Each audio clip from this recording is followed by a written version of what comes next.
Havendo número legal, invocando a pátria pela grandeza, a paz entre os homens, dou por aberta a sessão. Convido o nobre vereador.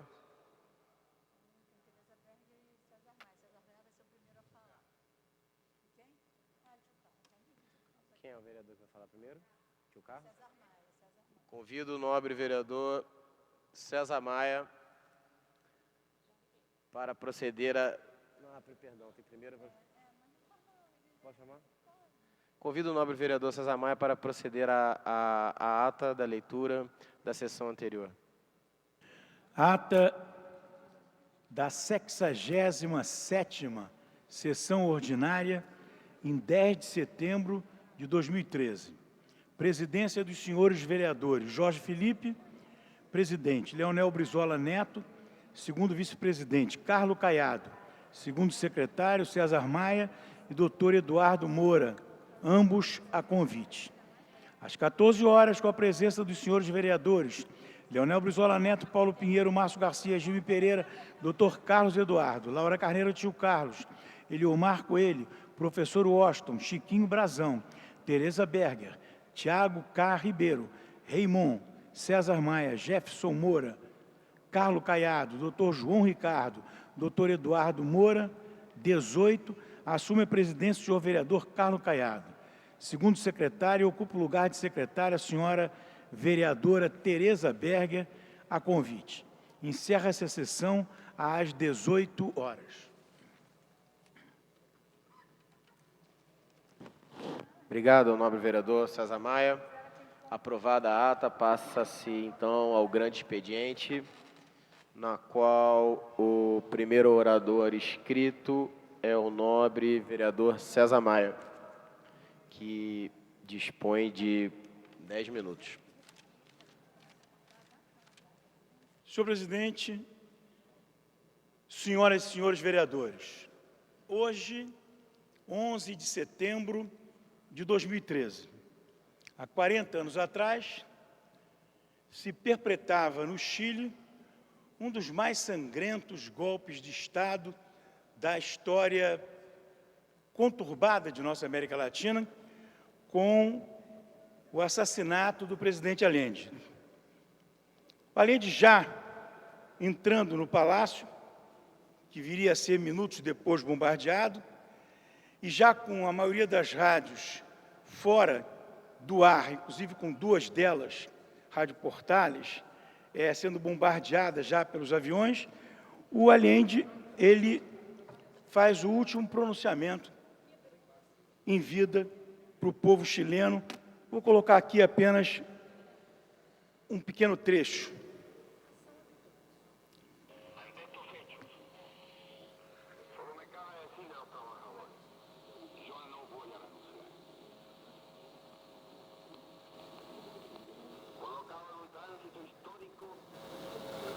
Pagaré por mi vida la lealtad del pueblo. Y les digo que tengo la certeza que la semilla que entregáramos a la conciencia digna de miles y miles de chilenos no podrá ser cegada definitivamente. Foi um pronunciamento do presidente Allende de 8 minutos. Depois disso, os aviões começam a bombardear o Palácio da Moneda, enfim, e o presidente Allende, heroicamente, oferece a sua vida em defesa das suas ideias. Lembrando que ele foi eleito por maioria simples, com 33% dos votos, quando veio a eleição parlamentar de março de 73, que havia uma expectativa de que a oposição conseguiria maioria suficiente para fazer a deposição de ministros. Ele cresce e a Unidade Popular tem mais de 40% dos votos naquela eleição. Ontem, o ex-ministro Zé Serra, ex-governador, senador, me telefonou à tarde comentando sobre um artigo que ele estava escrevendo Ele ia lembrar alguns momentos, o Serra teve no Estádio Nacional, e a recepção, porque eu fui exilado de 68. Eu fui preso, enfim, fui condenado, cumpri pena, saí antes da segunda condenação. O professor Heleno Cláudio Fragoso e o doutor Nilo Batista, eles produziram a documentação necessária para eu passar na fronteira com a minha mãe. Fui para o Chile, ainda garoto, jovem, né? E o Serra, ele foi importantíssimo, porque ele era exilado em 64 e ele conseguiu que entre as 9 vagas na Escola de Economia eu pudesse ser incluído. Eu estudava engenharia no Brasil, na Escola de Ouro Preto, estava no 3º ano. No entanto, os meus documentos foram negados e eu não pude concluir o curso de engenharia e comecei tudo de novo num curso de economia, graças a uma dessas vagas. E durante o governo do presidente Allende, eu trabalhei no que é o BNDES do Chile, que é a Corfo. Eu sempre tive uma facilidade muito grande para os números, para as contas, e trabalhava no que seria uma vice-presidência de materiais de construção, o CIMIC, e trabalhava na área de preços. Eu fui chamado pelo diretor da Dirinco, magrinho, muito duro ele, Patrício Palma, para, junto com ele, fazer cálculos de preços no sentido de viabilizar o que eles chamavam de nacionalização de 51 grandes grupos chilenos, a nacionalização, estatização na prática, né? E para isso, em função da legislação chilena, uma legislação antiga, ainda dos anos 30, se conseguia fazer uma desestabilização via preços e, com isso, uma intervenção legal nas empresas, né? O primeiro grande trabalho que ele me entregou, naquela época a gente não tinha tanta facilidade com máquina eletrônica, eram aquelas máquinas elétricas, né? Então, o trabalho que eu fazia com o doutor Patrício Palma era esse. Era o cálculo de preços para levar as empresas ao impasse e para o governo nacionalizar. Eu fiz principalmente das empresas de materiais de construção. Por exemplo, as duas grandes, eram 3 grandes sementeiras no Chile. 2 eram estatais, Melon e Poupaico. Uma era privada, Biobio. Com as estatais, claro, não havia problema. O cálculo de preços teria que ser que o cimento, o preço do cimento era fortemente dependente do transporte, na época, né?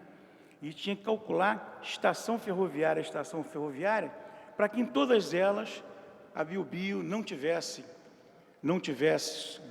lucro, né? Tivesse prejuízo, e com isso facilitasse a intervenção. Da mesma maneira, com as empresas de gesso, cartão, enfim, com outras empresas em que eu realizei esse trabalho. Em março de 73, já bacharel em economia, o doutor Heleno Cláudio Fragoso pediu que eu retornasse ao Brasil via Portugal, porque meu último processo estava sendo concluído na auditoria militar. Com isso eu poderia voltar a ter documentos. É claro que a saída do Chile sem documentos era uma saída, eu diria, confusa. O governo chileno nos dava um documento de viagem para estrangeiros que não era passaporte. E entrei em Portugal, não foi simples, família veio depois e fiquei um pouco numa condição de apátrida. Nessa condição de apátrida, aí eu retorno ao Brasil em agosto. E, enfim, fui recebido, claro, sempre informado pelo advogado, fui recebido no aeroporto, preso mais uma vez. Fiquei aqui no batalhão de guardas, onde hoje é a Guarda Municipal. Fiquei preso ali 3 meses, já tinha ficado preso mais de 1 ano e meio, quase 2 anos antes, né? E para retornar ao Chile como economista, já com meus documentos em dia, meus documentos brasileiros e tal, mas infelizmente o golpe aconteceu antes e foi uma enorme tragédia. O Chile fazia um experimento de socialismo. Não vou discutir aqui os acertos e erros. Eu conheci muito por dentro. Eu era garoto. Eu comecei a trabalhar na Corfo, no BNDES lá.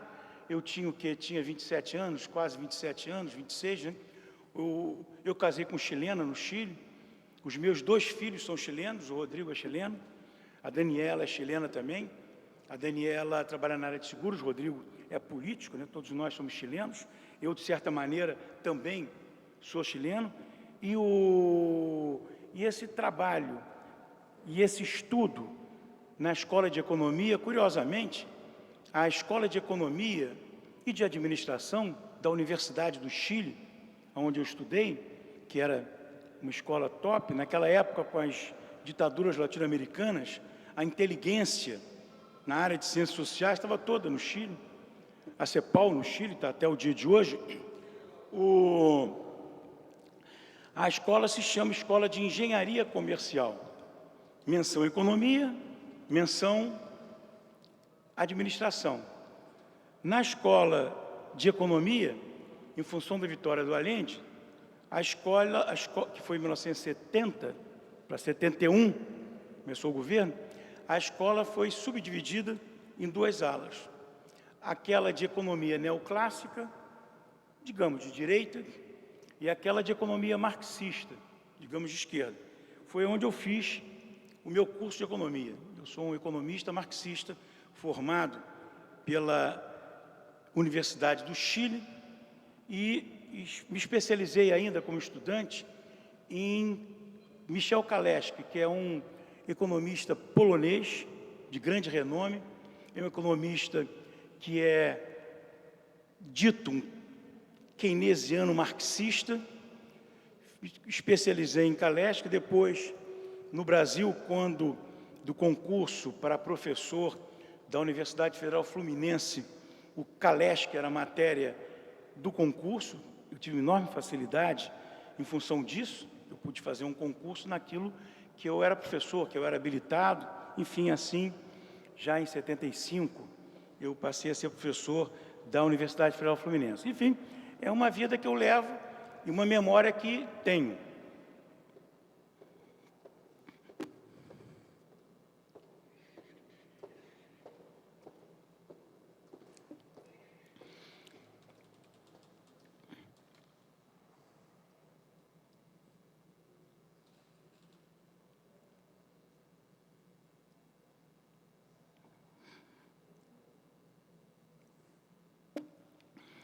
Enfim, de gratidão ao Chile,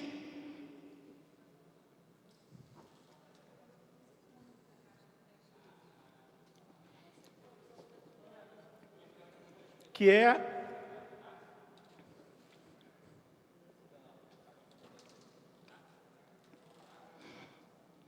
uma pátria que levo aqui também. Obrigado, presidente. Nós que agradecemos, nobre vereador César Maia. O próximo orador inscrito é o senhor vereador Tio Carlos, que dispõe de 10 minutos. Boa tarde, senhor presidente. Boa tarde a todos os presentes. Queria, antes de tudo, saudar que a greve dos professores foi sinalizada. Eu sei que existe ainda um estado de greve, mas acho que poderemos avançar nas questões. Acho que o movimento legítimo. Tenho aqui, às vezes, meus pontos de vista. Acho que faltou tanto ao CEP como à Prefeitura incluir esta casa nas negociações. Acho que a Comissão de Educação da Câmara Municipal do Rio poderia ter ajudado muito nessa negociação. Não sei aí se foi algum tipo de imposição por parte da Prefeitura. Porém, lamento, inclusive, que esteja se discutindo um plano de cargos e carreiras e remunerações e salários sem a participação da Comissão de Educação. Acho que os componentes dessa comissão poderiam contribuir muito para que pudéssemos avançar no intuito realmente de ajuda. Acho importante que a Câmara de Vereadores se fizesse presente. Mas, enfim, os pronunciamentos da secretária me deixam otimistas à medida em que fala-se de não ter retaliações, de não termos problemas. Também está se falando já da forma que vai se ter para se recompor essas aulas, já se falam em aulas aos sábados. Então, mas eu espero imensamente que, durante todo esse período, mais de um mês, nós acompanhávamos ansiosos, junto com os pais que nos procuravam na comissão da criança e do adolescente, pedindo que pudéssemos interceder, e eu explicava que a negociação estava em curso, e inclusive foram alguns ruídos nessa comunicação, porque, segundo a secretária, foram 2 atas assinadas, chegaram à 3ª ata, e parece que apresentava-se ali um avanço e depois, na Assembleia, havia um retrocesso. Então, na verdade, espero imensamente que a sabedoria, tanto do CEP como do Poder Executivo, da Secretaria Municipal de Educação, seja o mais rápido possível, encontre um consenso, todos querem o melhor para a educação, o melhor para o professor. Acho não tenho absoluta certeza, se valorizarmos os professores, estaremos aí com certeza melhorando a educação do nosso município. Sou aqui um crítico feroz, estou sempre atento a essas questões, buscando sempre, por exemplo, nas questões dos equipamentos, das sedes das escolas, as unidades escolares. Nós sabemos das deficiências que temos em algumas escolas, principalmente em relação a equipamento esportivo, escolas sem quadra, outras escolas com quadra, mas sem cobertura. Estamos sempre avançando nas questões, a secretária nos recebe, enfim, eu aqui posso dizer que ela tem a melhor das boas intenções. Acho que o nosso quadro de profissionais da educação, vejo muito de reconhecimento, que são profissionais valorosos, importantes, para que possamos ter uma educação de qualidade no município. Então é importante que a gente agora avance, que não retroceda mais. Foram 34 dias de muito sofrimento para os pais, para as crianças, e de muita expectativa para os profissionais.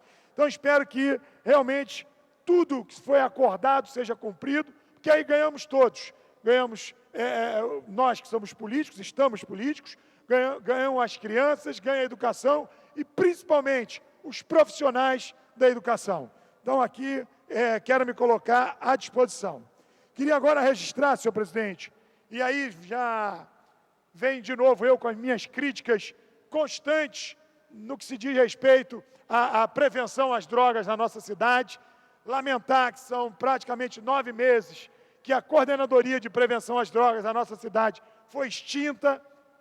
Lamentar que o prefeito Eduardo Paes, enfim, não tenha percebido a importância da política de prevenção em relação às drogas, sejam elas lícitas ou ilícitas, mas quero aqui também dizer que, da mesma forma que critico, quero exaltar uma iniciativa da Secretaria Municipal de Desenvolvimento Social, que criou aqui mesmo, nesta casa, uma das audiências públicas, o subsecretário Rodrigo Abel, subsecretário de Desenvolvimento Social da cidade, havia se comprometido a apresentar alguma solução que substituísse aquelas clínicas, quer dizer, que não eram clínicas, que internavam, e aqui nós muito falamos do despreparo daquelas casas de acolhimento que eram geridas pela Teslo, enfim. Então foi criado um projeto, que é o projeto Casa Viva.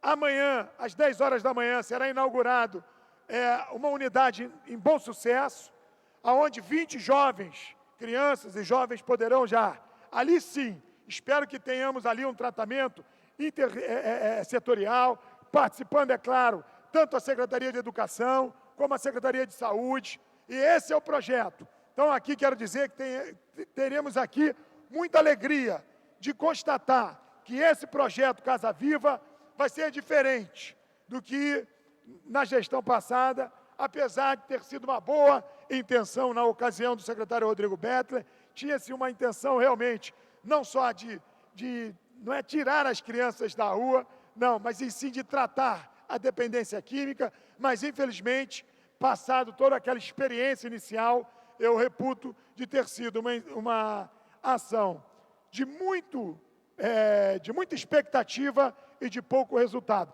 Entendo que isso possa modificar agora com o projeto Casa Viva. Como já vi também, a intenção da Prefeitura abrir mais vagas, criando outras áreas, como é no caso de Del Castilho, Bangu, Jacarepaguá. Se eu não me engano, tem mais uma região, está aqui, Bom Sucesso, Jacarepaguá, Bangu, Penha e Del Castilho. Serão 100 vagas. Ainda é muito pouco? Ainda é muito pouco. Nós que estamos militando, quer dizer, correndo atrás, buscando, mas é um primeiro passo e espero imensamente que tenha realmente um desenvolvimento de início, meio e fim e que nossas crianças que estão aí sob o efeito dessas drogas que destroem não só o futuro, como a vida dessas pessoas, nós possamos ter avanço. Então, aqui quero dizer ao subsecretário Rodrigo Abel que ele cumpriu o que havia falado comigo e eu quero aqui desejar, não só sorte, né, mas desejar que realmente esse projeto seja de muita valia para as crianças e jovens que, infelizmente, possam estar sob o efeito dessa doença cruel que tanto arrebenta com a vida, não só do usuário, quer dizer, daquele dependente químico, daquele doente, mas como de toda a sua família. Então, aqui, desejo ao projeto Casa Viva, vida longa e muito sucesso, e realmente possamos estar aqui sempre enfatizando ações como essa, dando parabéns. Muito obrigado. A próxima oradora escrita é a senhora vereadora Tereza Berger. Senhor presidente, senhores vereadores, funcionários, boa tarde a todos. Antes de entrar no tema greve dos professores, eu quero me reportar a última fala de ontem, nos últimos 4 minutos da sessão. Eu não estava presente, mas foi a vereadora Leila do Flamengo que falou, e, por incrível que pareça, eu não costumo assistir a TV Câmara, mas hoje, casualmente, eu assistindo o finalzinho da sessão de ontem, observei o quanto foi importante aquela fala da vereadora Leila do Flamengo. Importante porque ela chamava a atenção para uma questão muito séria, que é esta casa voltar a funcionar, voltar a trabalhar. Porque nos últimos meses, eu até diria, o que nós temos assistido aqui é só discurso, blá, blá, blá, blá, e a gente não chega a lugar nenhum. E, normalmente, um discurso repetitivo, uma redundância. Se a gente pegar os discursos de um dia para o outro, normalmente são os mesmos. Então, eu acho que está na hora, sim, da gente voltar a trabalhar. A discussão é importante, mas que a gente não fique centrado apenas na questão de CPI, de ônibus, que isso eu acho que já rendeu muito, e as falhas que por acaso hajam nesta CPI, claro que nós vamos questionar. Nós temos instrumentos, mesmo não participando da CPI, de questionar o que possa vir a ocorrer na CPI dos ônibus. Então, me chamou a atenção essa fala da vereadora Leila do Flamengo, e uma outra questão também, a violência que tem tomado conta do bairro do Catete, dos bairros do Catete e também de Laranjeiras. As manifestações que vêm ocorrendo, que nós entendemos são legítimas, nós entendemos que quanto mais manifestação, melhor, mas desde que não haja violência. E o que a gente vem assistindo é uma violência sem limites. O bairro do Catete e o bairro de Laranjeiras vêm sofrendo muito com isto, em função da sede do governo estadual se localizar em Laranjeiras. E são inúmeras as amigas que eu tenho em Laranjeiras, até parentes meus, familiares meus, que reclamam a todo momento. Uma uma amiga minha que mora em frente a um ponto de ônibus na Rua das Laranjeiras. Ela ficou horrorizada, tamanha era a violência de pau, pedra, quebrando um ponto de ônibus, um vandalismo absoluto. Então, acho que esta questão está assustando a população do Rio de Janeiro, que hoje já está repudiando estas manifestações. E, com tristeza, nós vemos isto sim. Vemos com muita tristeza, considerando o quanto nos sentimos felizes quando as manifestações começaram em junho, porque eram manifestações que tinham, acima de tudo, como objetivo o protesto em relação aos desmandos que acontecem em todos os níveis de governo, em relação a nós políticos também, e a crise de moral na política é muito séria, é muito grave. Eu acho que está mais do que na hora dos políticos repensarem os seus atos. Então, eu, sinceramente, vejo com muita preocupação estas manifestações que vêm apelando nos últimos tempos para a violência. Por último, senhor presidente, eu quero falar muito rapidamente, até porque o tempo é curto, da greve dos professores. Uma greve, como já foi falado aqui antes, legítima, e eu sou professora, estranhei inicialmente a posição do senhor prefeito, ao dizer que ia descontar os dias de greve dos professores, mas é o único instrumento que o trabalhador realmente possui de protesto, é a paralisação. Então, ainda falando do trabalho que nós devemos retomar aqui nesta casa, pelo que eu venho acompanhando pela imprensa, chegará em breve aqui um plano de cargos e salários da classe, dos professores, e nós temos que nos debruçar sobre esta mensagem que será encaminhada pelo senhor prefeito e, evidentemente, procurar de todas as formas atender a classe, que é uma classe sacrificada ao longo de tantas décadas. Os salários são absurdos, as condições de trabalho péssimas e sem educação, sem uma educação digna, não há nenhum país, não há nenhuma nação que avance. Então, nós estaremos aqui, sim, apoiando os professores, apoiamos desde o primeiro momento seu movimento e esperamos que esta casa atenda a classe, sim, e não apenas se organize para atender aos interesses do Executivo. Eu vi hoje na imprensa que ainda há uma questão a ser tratada, que é a reposição das aulas. Eu acho que muita coisa tem para ser tratado no diálogo entre o CEP e o Executivo.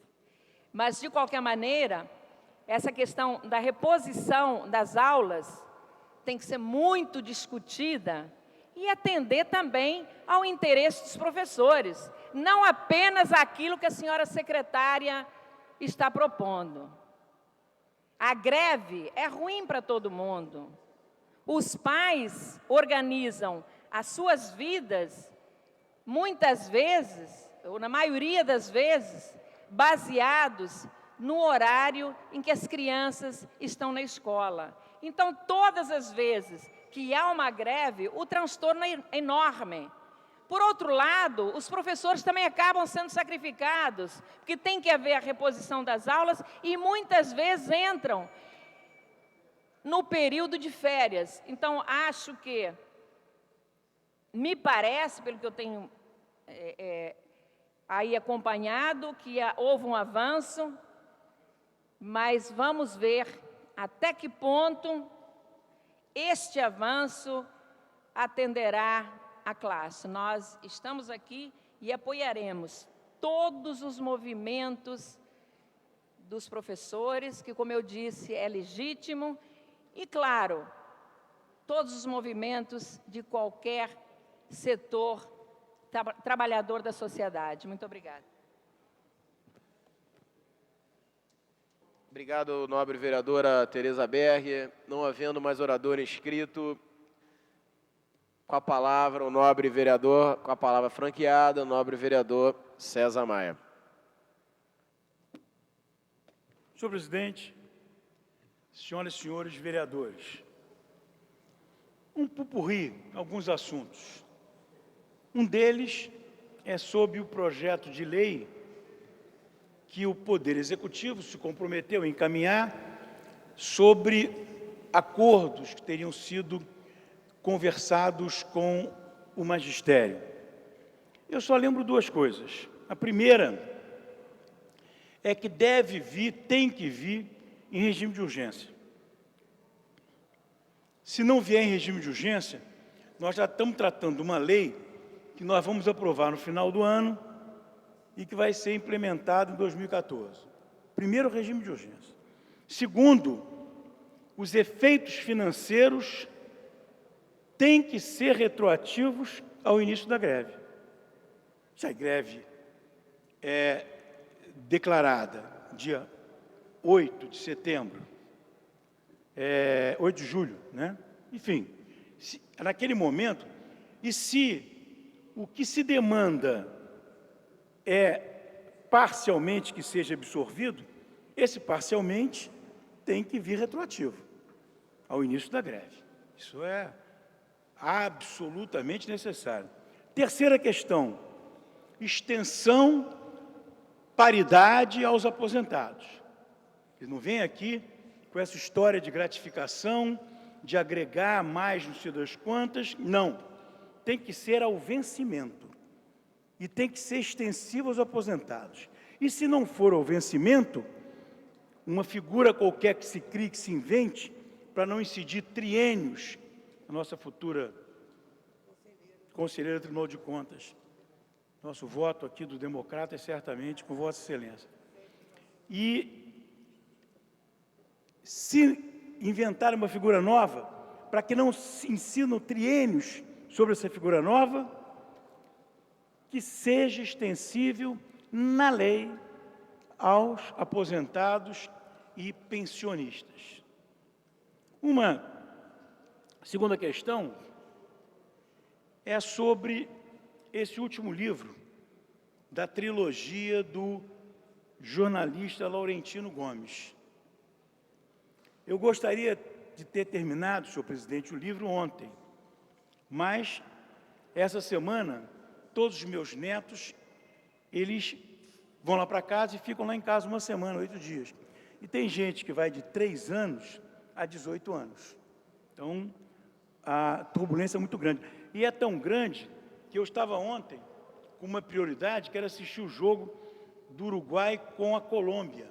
Aliás, foi um jogo muito bom. Foi um jogo às 7, o Brasil jogava só às 10 horas, tranquilamente, podia assistir os 2 jogos. Por coincidência, os 2 gols do Uruguai, eu estava com o netinho no colo para cá e para lá, e fazendo assim, torci pelo Uruguai, porque é um país sempre muito próximo da gente, talvez através do governador Brizola, né, que tinha dupla nacionalidade, como eu, sou chileno e brasileiro, ele era uruguaio e brasileiro. Mas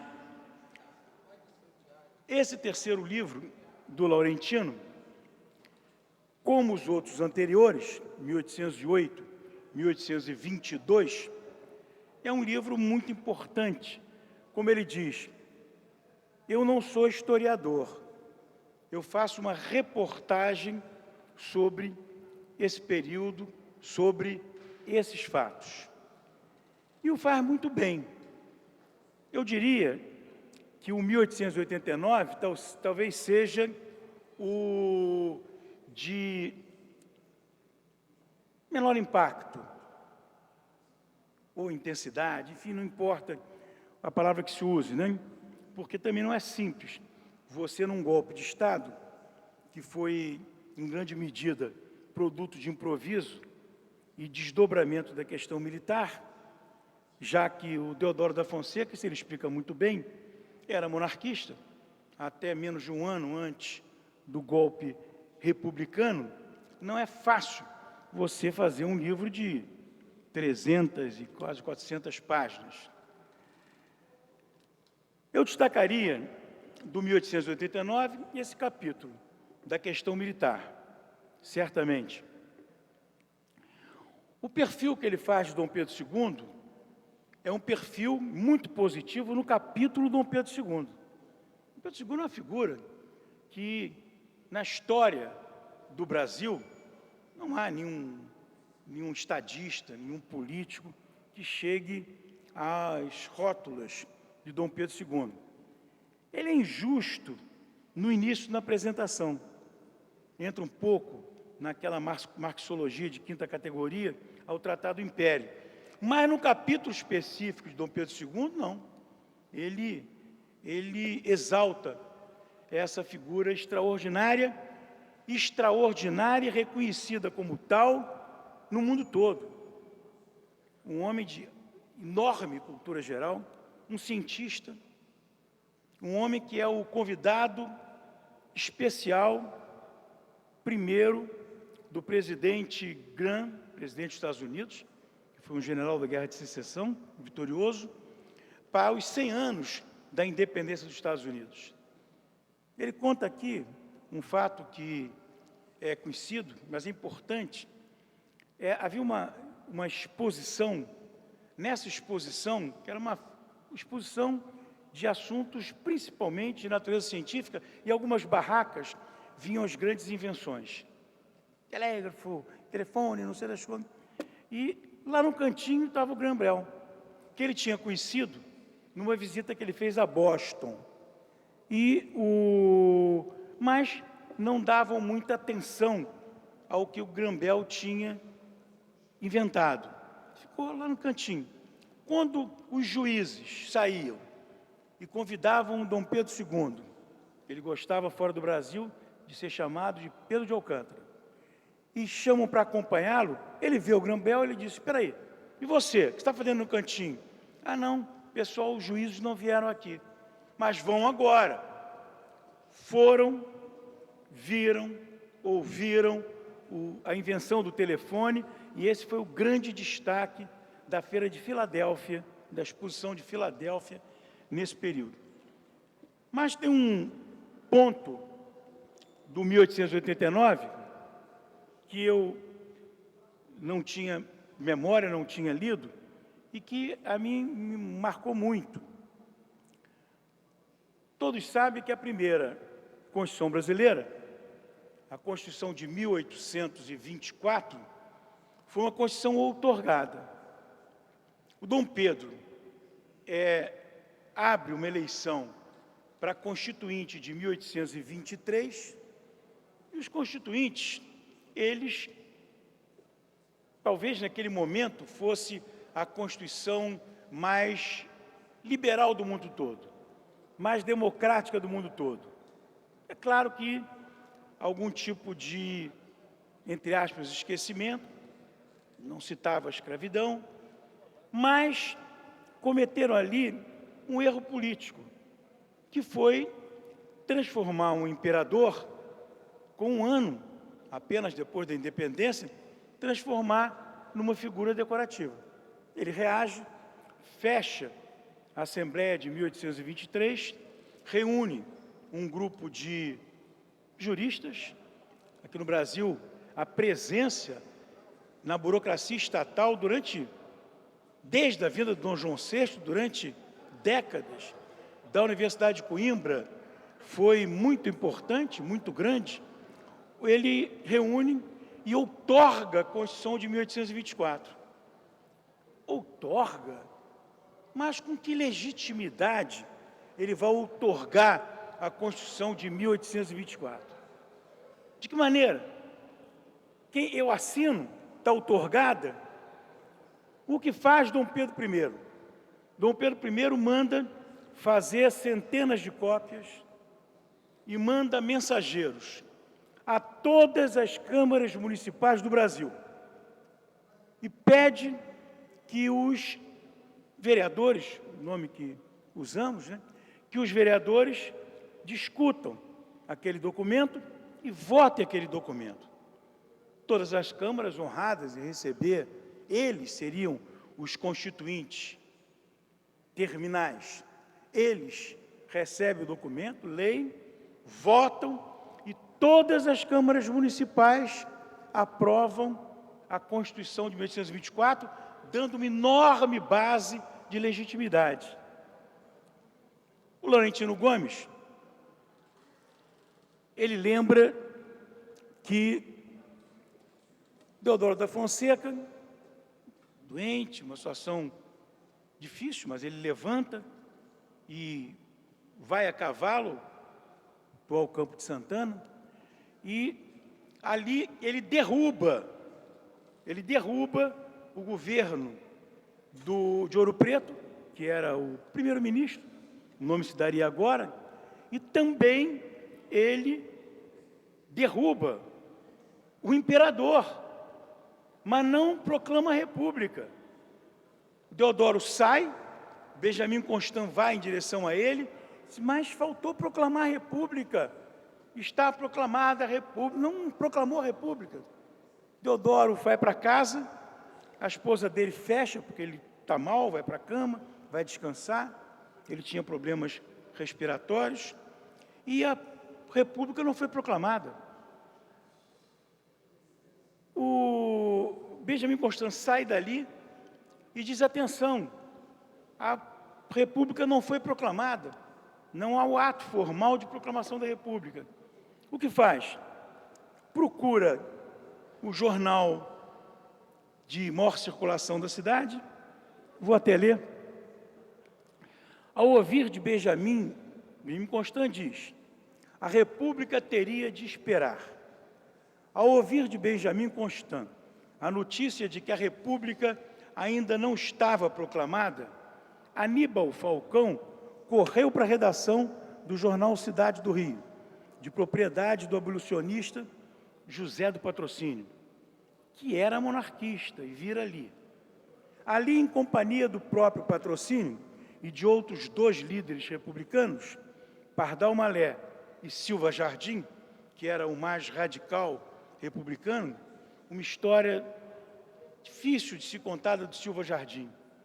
O Silva Jardim, ele não é chamado, não sabe, não é informado do ato de Deodoro da Fonseca. Ele se deprime. Não é convidado para compor o governo republicano. Ele vai para a Itália e se suicida no Vesúvio. Ele se joga na boca do Vesúvio. É um personagem que Silva Jardim foi o grande propagandista da República, andando pelo Brasil todo. Redigiu às pressas a única proclamação formal da República ouvida naquele dia, aspas. Era necessário um movimento popular audaz e rapidamente organizado, a fim de que, antes de qualquer deliberação do governo, fosse proclamada a República. Aspas explicou mais tarde Falcão. A moção redigida de forma tortuosa por Falcão no jornal de Patrocínio era endereçada, aspas, aos senhores representantes do Exército e da Armada Nacional, aspas.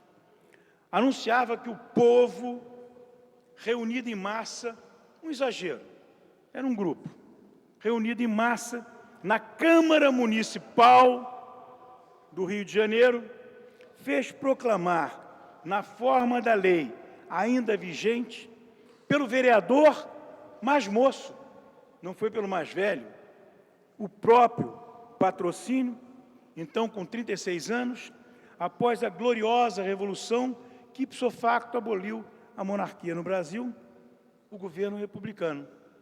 Acrescentava que os abaixo-assinados, intitulados órgãos espontâneos da população do Rio de Janeiro, estavam convencidos de que os representantes das classes militares que virtualmente exercem as funções de governo no Brasil sancionarão este ato, fecha aspas. Abre aspas.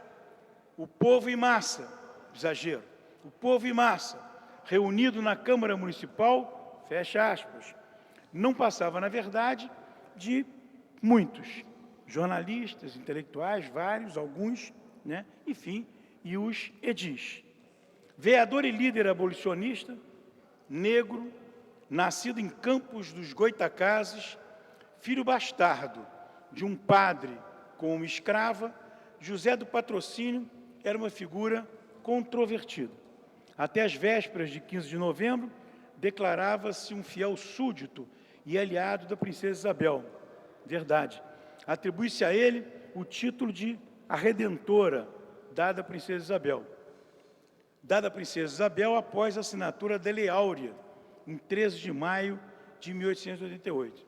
Eu tenho recomendado a todas as pessoas que eu encontro a leitura da trilogia de Laurentino Gomes, porque é uma reportagem, são 3 reportagens, é suave, não tem, muitas vezes,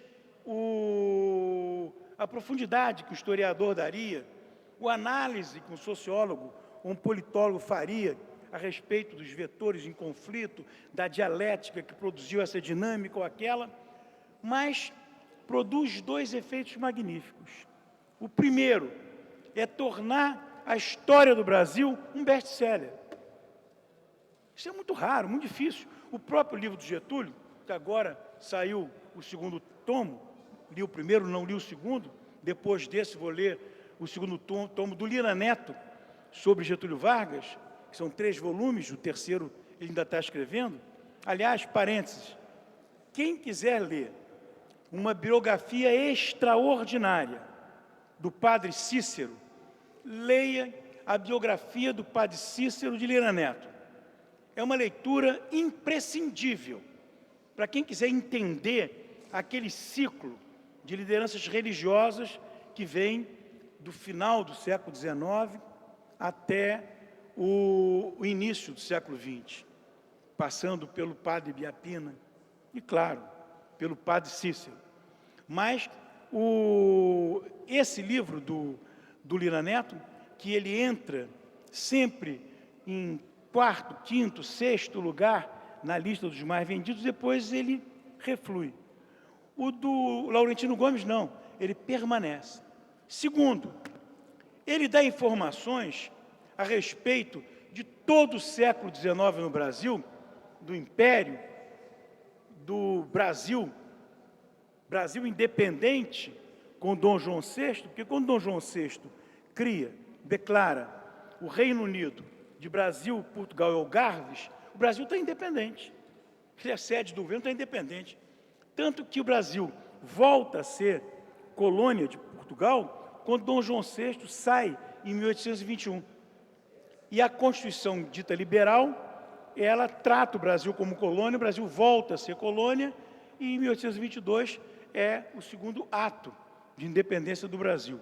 Mas o Laurentino, ele, além de popularizar gostosamente o ensino de história, o estudo de história, o Laurentino ainda permite que tantos daqueles que, para entrar num tijolo deste tamanho, para mergulhar numa linguagem que muitas vezes é fechada, para ler contextualizações com vinculações à Europa, vinculações ao movimento que aconteceu nos Estados Unidos, enfim, com a declaração de independência, que a independência dos Estados Unidos foi em 1883. A declaração é um documento primoroso, de 1776. Se diz a independência dos Estados Unidos. Não, é a declaração de independência. Todo esse tipo de de verticalidade que aconteceu a partir... Nada. Isso daí geraria uma leitura mais difícil, mas essa não. Essa permite que os nossos avós, nossos filhos, nossos netos, nossos amigos e amigas tenham um retrato suficientemente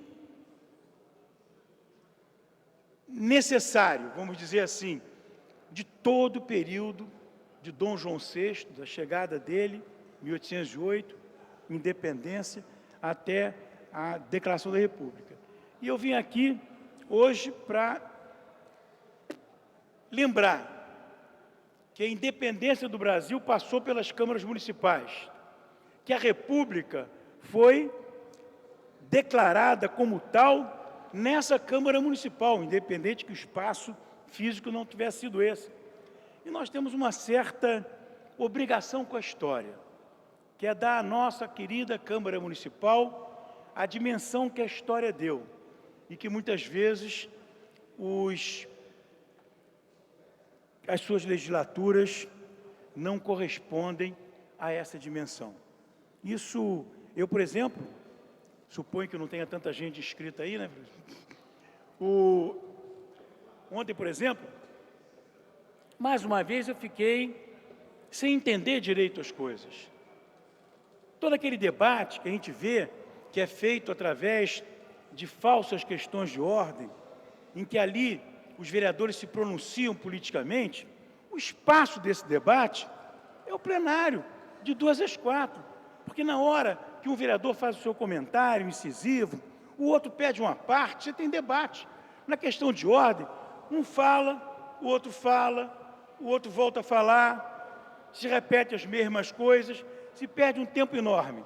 Não se opera a legislação tramitando e se perde essas 2 horas de um espaço extraordinário, em que o debate pode se dar diretamente, através do pedido de aparte, do comentário, e isso seria desejável para que todos nós, cada vez que olhássemos, por exemplo, eu não me conformo, por exemplo, presidente, com Tiradentes ali.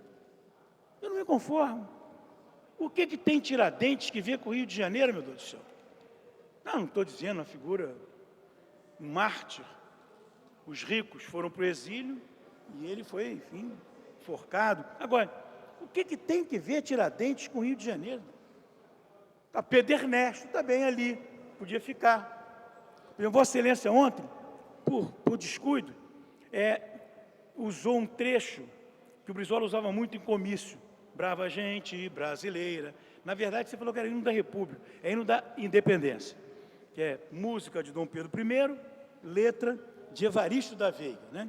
E, bem, Dom Pedro II é um carioca, nasceu aqui, é a figura mais exponencial da história do Brasil, o carioca Pedro II, que governou esse país por praticamente meio século, devia estar ali, Pedro II, ou então Pedro Ernesto, o maior prefeito do Brasil de todos os tempos, estabeleceu o ensino laico, universalizou a saúde e a educação, enfim, Tiradentes, pelo amor de Deus, com todo o respeito que eu tenho a Vossa Excelência Tiradentes, você tinha que estar lá em Minas, lá aqui não, aqui tinha que estar ou um carioca, ou alguém que foi um gestor, um líder, um estadista carioca aqui do Rio de Janeiro. Eu tiraria Tiradentes e colocaria ali Pedro II. Obrigado, presidente. Obrigado, nobre vereador César Maia. Obrigado pela correção, aqui já foi devidamente corrigida pela mesa também no diário da casa. Não tem mais ninguém inscrito? Bom, a palavra continua franqueada. Com a palavra o nobre vereador César Maia. Lá em Brasília, senhor presidente, senhoras e senhores vereadores, em Brasília, anteontem e ontem, circulava uma pesquisa de opinião a respeito de eleição para governador do Estado do Rio de Janeiro, com chancela de credibilidade.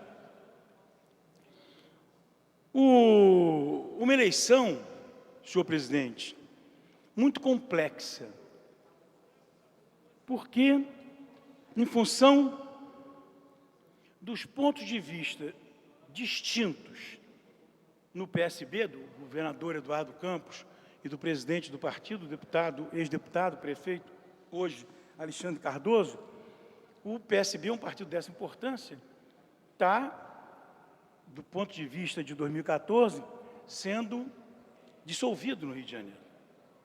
Os deputados saindo, migrando. O PMDB, de repente, com o naufrágio do governador Sérgio Cabral e do seu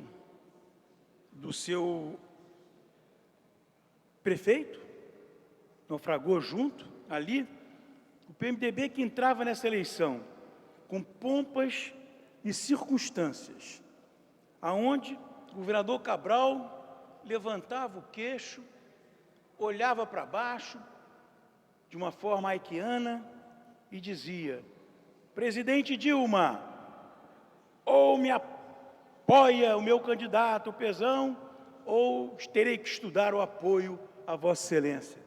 Agora está miúdo, quietinho, PDT com a crise que vive, que Vossa Excelência tem reproduzido aqui sempre. O DEM sofreu aquele baque há 3 anos atrás, enfim, nós estamos agora colocando a cabeça por fora da água, fazendo um gesto assim, para passar um barco e nos levar, né? Porque o golpe que nós sofremos foi muito grande. O PSDB acabou. Por que eu digo isso? Porque cada vez que vem um grande líder do PSDB aqui, o Aécio Neves, candidato a presidente, governador, senador, ele fala com Armínio Fraga, Pedro Malan, inscreve Bernardinho. Os quadros daqui não são tratados com a importância que tem. Quantos políticos têm a dimensão e a envergadura e a qualidade do deputado Luiz Paulo Corrêa da Rocha? Muito poucos. No Rio de Janeiro, muito poucos. Mas entram de avião, passam, vem para cá, vai para lá, e não se vê fortalecimento dos representantes do partido. O PT local, o PT da cidade, o PT do próprio Estado, muito ao quebrado. Eu ouvi aqui com muita atenção o vereador Raimon, figura respeitável, extraordinária, dizendo que a bancada não reúne porque ele convida e não aparece ninguém. Não se sabe direito se são do PT, se não, enfim, essas coisas que andam por aí. O PSOL sofre um golpe agora muito forte, porque aquela postura conventual que tinham em debate ficou fragilizada. Ali são as madres carmelitas e os pecadores do outro lado. Ficou fragilizada. Mas espera aí, isso é uma injustiça enorme com os grandes quadros que tem o PSOL. Está bem, é verdade. Mas o distinto público não quer saber disso. O distinto público olha e diz aquilo que o vereador disse ontem aqui. Quando ele disse: vocês querem que digam que nós somos iguais a vocês. Ninguém quer que se diga isso. A opinião pública é que vai dizer, depois da decepção que teve a nível federal, nacional, com o PT. Hoje mesmo está o julgamento da cúpula do PT. A gente tem que pensar bem. Quem está sendo julgado hoje no STF são 2 ex-presidentes do PT. Quadros valorosos, Zé Dirceu e Genuíno. O primeiro-ministro do Lula. O Lula não vai ler aquele decreto imenso. Zé Dirceu fazia isso, a Dilma depois. O presidente da Câmara de Deputados. Como é que é a cúpula de um governo? A cúpula de um governo é essa. É o presidente do partido que dirige o governo, majoritário. É o primeiro-ministro, e ao presidente da Câmara de Deputados. Só que todos eles estão agora, hoje, aí, a televisão deve estar passando, que provavelmente o STF vai manter os atos anteriores, que é muito difícil que a opinião pública, nessa expectativa, venha a ser contrariada por firulas jurídicas. Acho muito difícil. Enfim, é um quadro complexo que a gente está vivendo no Rio. Agora, um quadro complexo como esse, numa situação de crise, eu diria, é um quadro aberto. Até comentava outro dia com o vereador Paulo Pinheiro, o nosso futuro ministro de Saúde, mas o vereador Paulo Pinheiro disse: Paulo, é um momento de você se candidatar a governador, porque o PSOL não tem muitas alternativas. Então você vem, porque você é um médico, pode tratar desse tema, que é uma prioridade nacional, que é a saúde, com todos os méritos do seu conhecimento, da sua postura, da sua vida, da sua trajetória. Seria um candidato que poderia ser competitivo. Se quisesse vir para o DEM para ser candidato nosso, acabou. Essa história de César Maia candidato, sai fora e entra Paulo Pinheiro. Claro, ele não quer, vai ficar no PSOL, mas esse é o quadro que nós estamos vivendo. Aí você abre essa pesquisa que circula em Brasília e 40%, eu não sei se é exatamente 40%, tem que se fazer a conta aí, 38%, acho que é isso, 40% dos eleitores respondem: não quero votar em ninguém para governador. Aí aparece em primeiro lugar o senador Lindbergh, 16%, não é tanto. Aparece em segundo o ex-governador, o deputado Garotinho, 14%. Aparece em terceiro o senador Crivella, 11%.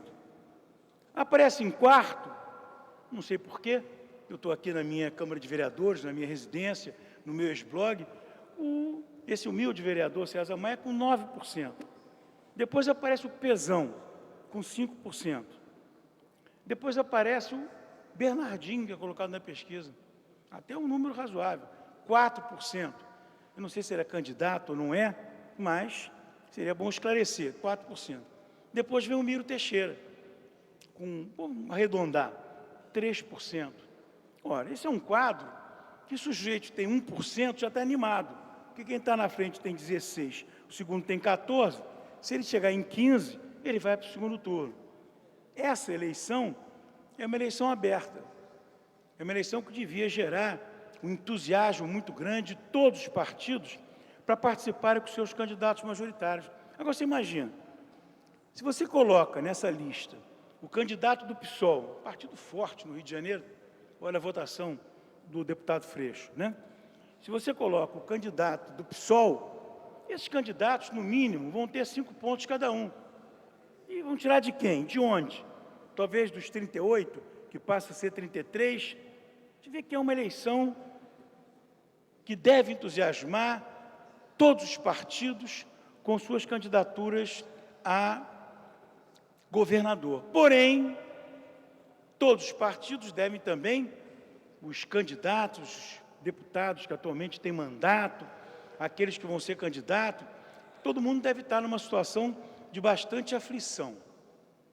Se eu fosse deputado estadual, deputado federal, eu estaria aflito, porque a taxa de probabilidade deles se reelegerem é a menor dos últimos anos. Quando eu falo eles, não é ele, não é ela. Eu estou falando que, se nós temos normalmente uma taxa de rotatividade na Câmara de Deputados e na Assembleia Legislativa, na casa de 45%, alguma coisa assim, né? Esse ano nós vamos ter uma rotatividade de quanto? 55%, 56%, 57%. Isso entusiasma muito novos nomes a entrarem. O que não quer dizer que serão eleitos, quer dizer que se pulveriza ainda mais o processo eleitoral. Assim como a eleição de 2014, entusiasma ou deveria entusiasmar muito todos os partidos a lançarem seus candidatos a governador. Está todo mundo no páreo, o jogo está aberto. Deveriam também produzir uma sessão paga pelo dinheiro público, com bons psicanalistas, para atender os candidatos a deputado federal ou estadual, especialmente aqueles que têm mandato. A gente sente nervoso. César, tem alguma pesquisa aí? Você viu alguma coisa? Porque eu tenho contato com todos os partidos. Fui prefeito, fui deputado federal, um deputado técnico, economista, enfim, nunca produzi nenhum tipo de dificuldade de relacionamento. E sempre me mandam e-mail, perguntam uma coisa e outra, e eu digo isso, né? Eu digo, olha, você tem dois caminhos. O primeiro é o garimpo eleitoral. Garimpo eleitoral. Mão a mão, casa a casa. O segundo é um psicanalista de boa qualidade para que você enfrente esse momento tão delicado de insegurança em relação ao mandato, sem que isso lhe abale na vitória, pela surpresa, na derrota, pela frustração e pela depressão. É uma eleição boa para candidatos a governador e complexa para candidatos a deputado federal e estadual. E não tratei ainda de senador, o que eu deixo para a próxima sessão da Câmara Municipal. Muito obrigado, presidente. A palavra continua franqueada. Haja água, né? Não havendo manifestação por parte dos senhores vereadores, a sessão vai ficar suspensa até às 15h40.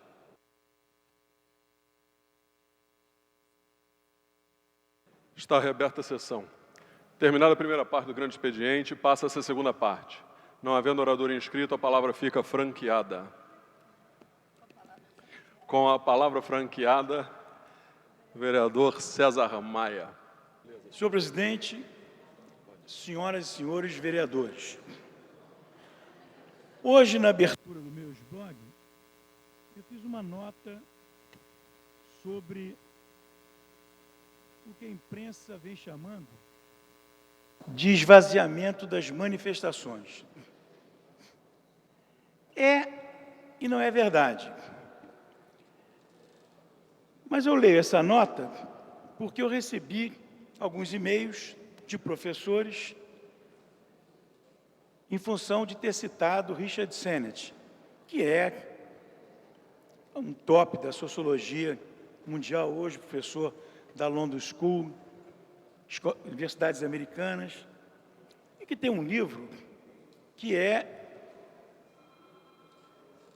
imprescindível para todos os políticos que fazem política olhando para a área urbana.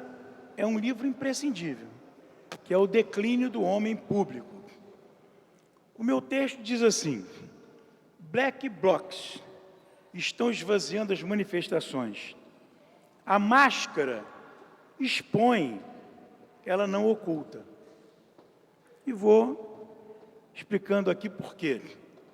Uma releitura de Sennett, O Declínio do Homem Público, nos lembra que a exposição pessoal, em casa, no local de moradia, no trabalho, estressa. Você nunca está oculto na sua dita privacidade. Você está exposto à mulher, aos filhos, a quem trabalha com você. É o contrário do que o senso comum indicaria. Estressa e exige uma compensação de ocultamento. É uma linha pela qual o Sennett e outros autores fazem a crítica dos condomínios. Você mora no edifício, no 5º andar. O seu vizinho mora no edifício, no 18º andar. Vocês não se veem nunca. Você mora num condomínio, tipo esses importados, eu morei na Barra da Tijuca, para nunca mais. Ali, acabou a privacidade. O menino namora a menina. Chega para o amigo dele e diz: olha, fiz e aconteci. vai quebrando a relação de ocultamento que nós todos temos que ter. Paradoxalmente, quanto mais privados são nossos contatos, menos ocultos eles são. O ocultamento é que dá equilíbrio psicossocial. Estar nas ruas, nas multidões, onde só os famosos são reconhecidos. Quantas vezes a gente diz, olha, eu estou com a cabeça quente, eu vou para a rua. Vai para a rua, vai se ocultar. Ele está com a cabeça quente, que está discutindo, às vezes, com o marido, com a esposa, com o filho e tal. Ele vai para a rua para se aliviar. Eu vou para a rua, vou andar na rua. É nesse sentido. O ponto que vem sendo analisado por psicólogos em relação às redes, isso é muito importante, é que estas, mantendo as pessoas conectadas muito tempo, reduzem ou minimizam o tempo de solidão, que é fundamental para a reflexão, para o relaxamento e, da mesma forma, para o equilíbrio psicossocial. As pessoas pensam que elas estão linkadas num Facebook, no que seja, né? Na sua rede, ali, que elas estão em solidão. Não, elas estão em articulação, em conexão, elas estão expostas e elas precisam de solidão para parar, para refletir, para pensar se eu acho isso, se eu acho aquilo. A ida das redes virtuais às ruas é, nesses sentidos citados acima, um momento importante de equilíbrio, de ocultamento, de solidão como parte da multidão. Você, como parte da multidão, você está oculto. Você não é identificável. Essa dialética das redes virtuais e essas mesmas redes indo às ruas, elemento básico do seu crescimento e de sua autossatisfação. É fundamental que as redes virtuais cheguem às ruas para realizar esse tipo de compensação. Elas chegam nas ruas, por exemplo, se diz aqui que naquela manifestação na Presidente Vargas se tinha 1,5 milhão de pessoas. Olha, eu acho que é pura verdade. No comício das diretas, a base onde ficavam os líderes era no meu gabinete, na Secretaria de Fazenda. Dali do gabinete, que fica na Rua da Alfândega, dali os líderes, o Brizola, o Franco Montoro, o Ulisses, etc., eles saíam em direção ao palanque, que ficava bem na linha da Rio Branco, naquele corte para trás com a Alfândega. Eu saí do meu gabinete e fui para o edifício em frente ao comício das diretas. Fui lá para o 8º andar da vida, para um escritório, e fiquei assistindo o comício e olhando a multidão. A multidão, ela era compacta, é bem verdade, mas ela pegava a Presidente Vargas, excluindo o último trecho da Presidente Vargas, e vinha compacto até a Rua Uruguaiana. A estimativa feita, com correção ali, era de um comício de 600 mil pessoas. É claro que as imagens de cima dessa manifestação é uma imagem de 1,5 milhão de pessoas. Eu não tenho dúvida disso. A ida das redes virtuais, repito, às ruas, é, nesses sentidos citados acima, um momento importante de equilíbrio, de ocultamento, de solidão como parte da multidão. Essa dialética das redes virtuais e essas mesmas redes indo às ruas, esse é um elemento básico de seu crescimento e de sua autossatisfação. A contrário senso, quem está mascarado, sendo fotografado, não está oculto, está exposto. A máscara é o prazer de ser identificado. A máscara é o prazer de ser identificado. E mais ainda, ao atrair para as manifestações fotos e vídeos, a identificação pela imprensa e pela polícia está quebrando um momento mágico do ocultamento das redes na multidão. Que não pega só o black bloc, pega as pessoas que estão ali próximas, está cortando aquele ocultamento dele, está interessada, a imprensa e a polícia estão interessadas na identidade pessoal daqueles que estão participando da manifestação. Por isso tudo, o Black Bloc, pensando estar tematizando seu protesto anárquico e violento contra as instituições do capitalismo, numa espécie de propaganda armada, está, na verdade, esvaziando as redes e a vontade de participação que busca o momento mágico do ocultamento na multidão. Ontem, é uma segunda nota do ex-blog. Ontem, o presidente Fernando Henrique Cardoso fez o discurso de posse na Academia Brasileira de Letras. Eu botei assim, capeando a nota. Quantas vezes eu fiz isso? Matéria do Estado de São Paulo de hoje. Em discurso de posse, ontem, na Academia Brasileira de Letras, ABL, o ex-presidente Fernando Henrique Cardoso apontou uma crise nas instituições, criticou o corporativismo e os partidos políticos e fez uma autocrítica ao citar os vícios da relação entre os poderes executivo e legislativo. Aspas, Fernando Henrique Cardoso. Os partidos desdenham da relação direta com a comunidade, abdicam da função fiscalizadora do Executivo, abrem espaço a ações do tipo rolo compressor, como a gente vê aqui, rolo compressor do Executivo. E conclui, quantas vezes eu fiz isso? Fecha aspas.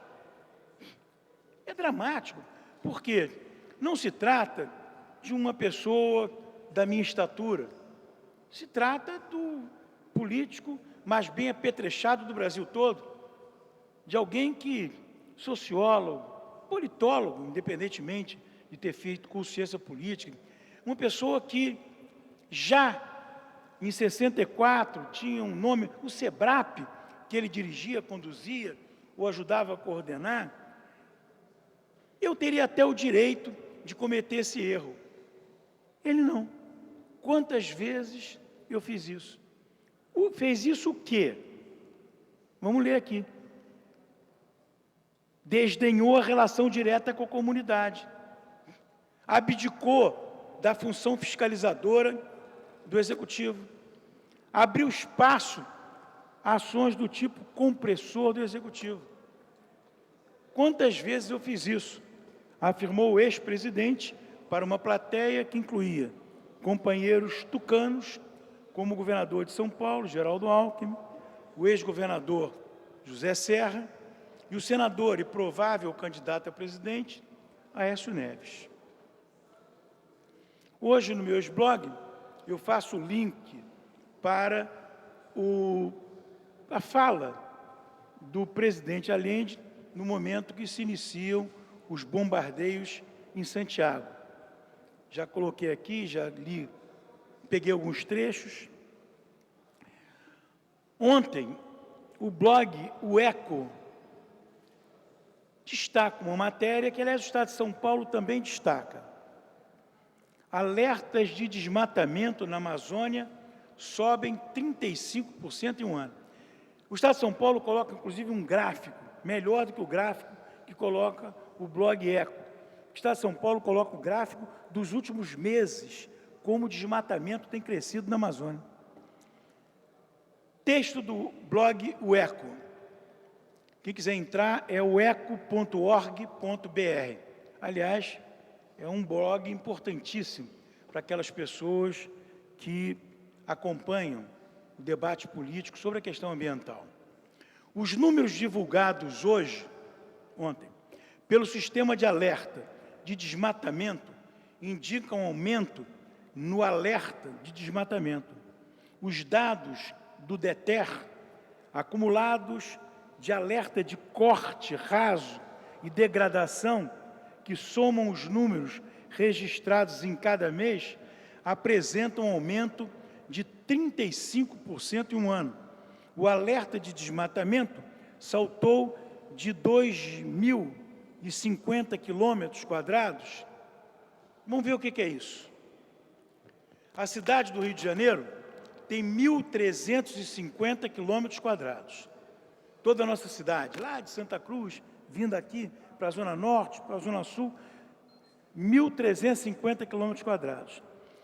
O alerta de desmatamento saltou de 2.050,95 quilômetros quadrados, 50% mais do que a cidade do Rio de Janeiro, que o território da cidade, registrados entre agosto de 2011 e julho de 2012, para 2.765,64 quilômetros quadrados no período posterior.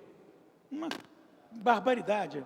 Tinha se conseguido um sucesso grande em matéria de reversão desse quadro, que avança agora. Aliás, a razão da ministra Dilma ter saído do PT, ela era ministra de Meio Ambiente. Ela não é bem ambientalista, ela é uma ambientalista amazônica. Esse é o foco dela, é isso que ela entende muito bem, melhor do que qualquer um de nós. E ela tinha um permanente conflito com a ministra de Minas e Energia, Dilma Rousseff. A Dilma, querendo construir hidrelétricas, etc., batia de frente com ela, que criava dificuldades, principalmente em relação à construção dos grandes lagos das hidrelétricas. Quando a Dilma vai para a primeira-ministra do presidente Lula, ela disse: agora eu não tenho mais nada que fazer aqui. Aí ela sai do PT, entrega o cargo, enfim, e vai para o caminho brilhante que ela tem trilhado desde lá. Ontem eu comentei sobre as eleições na Alemanha. Eu peço a maior atenção sobre isso. Se tinha como certa a vitória de Merkel, da primeira-ministra Angela Merkel. Ela está disparada na frente. Só que é um regime parlamentarista. Você precisa ter maioria parlamentar para ser chefe de governo. Depois do debate que ela teve com o Steinbrück semana passada, em que ela basicamente venceu, mas se imaginava que ia ser uma vitória como uma avalanche. Não foi. O debate foi bem equilibrado com o líder do SPD da Alemanha. E as pesquisas fizeram e apresentaram mudanças muito pequenas, suficientes para que ela possa, nas eleições do dia 22 agora de setembro, não ter maioria parlamentar. Por quê? Porque ela vem com aqueles 40% dela, 39%, 40%, há muito tempo. O SPD vem com os 25%, 26% há muito tempo. Agora, depois do debate, o jornal Bild publica uma pesquisa, e nessa pesquisa, ela fica na mesma posição. O SPD cresce um pouquinho só, cresce 2, 3 pontos, nada praticamente. Mas os liberais, FDP, os liberais, eles caem 1 ponto. Na Alemanha, para você eleger deputado, tem uma cláusula de barreira de 5%. Na hora que cai para 4%, não elege nenhum. E esses 5% são fundamentais para a maioria da Merkel. Só fazer a conta. Se o Steinbrück... Eu pedi que Vossa Excelência possa concluir por causa do horário. Já são 4 horas, 16 horas. Peço desculpas, e aí estou concluindo. Se soma o SPD com os verdes, isso vai a 38, 39, se tira os liberais, ela fica empatada praticamente com o SPD. Se acontecer a derrota dela, nós vamos ter aí movimentos enormes a nível das bolsas e a nível do câmbio. Desculpe, presidente, ter me excedido. Muito obrigado por sua paciência. Obrigado. Esgotado o tempo destinado ao grande expediente, passa o prolongamento, apesar da ciência de proposições recebidas. Requerimento número 284/2013, do vereadores Dr. Carlos Eduardo, vereadora Rosa Fernandes, vereador Jorge Manaia e vereador Dr. Eduardo Moura. Requeiro à mesa diretora na forma regimental que seja constituída a comissão especial com a finalidade de apurar as dificuldades de oferecimento do tratamento de radioterapia aos pacientes oncológicos no município do Rio de Janeiro. Senhores vereadores que aprovam, permaneçam como estão. Aprovado. Esgotada a matéria de prolongamento, passa a ordem do dia. Pela ordem, vereador Tio Carlos. Senhor presidente, eu gostaria de pedir que o senhor faça a verificação de quórum, por favor. Sendo solicitada a verificação de quórum do vereador Tio Carlos, por bancada. Primeira bancada, 3 senhores vereadores. Segunda bancada, 3 senhores vereadores.